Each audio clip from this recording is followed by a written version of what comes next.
Hi, it's Adam from Outlier, and we're closing up week 2 of the NFL. Got one game that's still going on, 2 games tomorrow, but man, what a crazy day it was, right?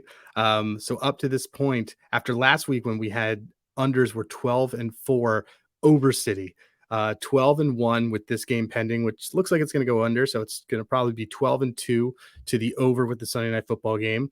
And then tomorrow we got 2 more primetime games. Will the primetime under trend continue? It might. Looks like it's going to happen right here, pending in the last 6 minutes. But I want to talk to you guys about a couple trends just to think about for this week, because we're going to get to week 3, some things that you think about ahead of time. So since 2005, teams that have failed to cover in their first 2 games are 77, 58, and 0 ATS. That's 57% clip rate in week 3. When these teams are dogs, they're 57, 35, 0 ATS, 62% clip rate. So what that means is that when you have a team that is an underdog in week 3 and they have not covered, so the public's probably pretty sour on them, they look like a good team that you might want to back. You're basically buying really low on a team that could cover, and the market's going to manipulate that a little bit.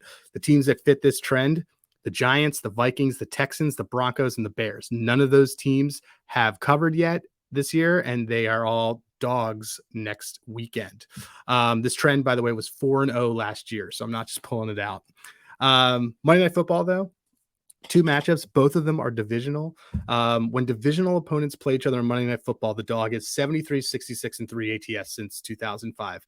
But the fun part is when you make it a short spread, because that's what usually happens with the divisional dog. 3 points or less, dogs are 23, 16, and 1 ATS. That's a 59% hit rate. So look, this trend's already 1-0 this season in the first Monday Night Football game because the Jets, behind Zach Wilson, beat the Bills.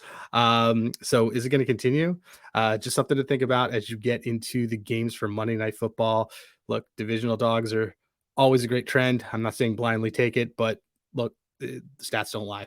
Another tip to go through the week as you're figuring out what you want to bet next week: make your own lines. And by that, I mean, try to guess what the lines are for the matchups in week 3 before you look at what those lines are. If you can do that, you basically are able to tell yourself, hey, I'm finding value on this. For example, you might make the Eagles 3-point favorites, and the book might lay a line that says that they're 2-point favorites. So you're saying that you think that they're going to beat them by more than that. That's what your line says. That's your truth. If you use that, you can use that as value, and basically this can help you be a better long term as you're making your own lines and establishing what you think is value. So look, we're going to have a lot of stuff this week. Might have a couple special guests. We'll definitely have some injury reports. Thanks again for stopping by, and hope you had a really great weekend.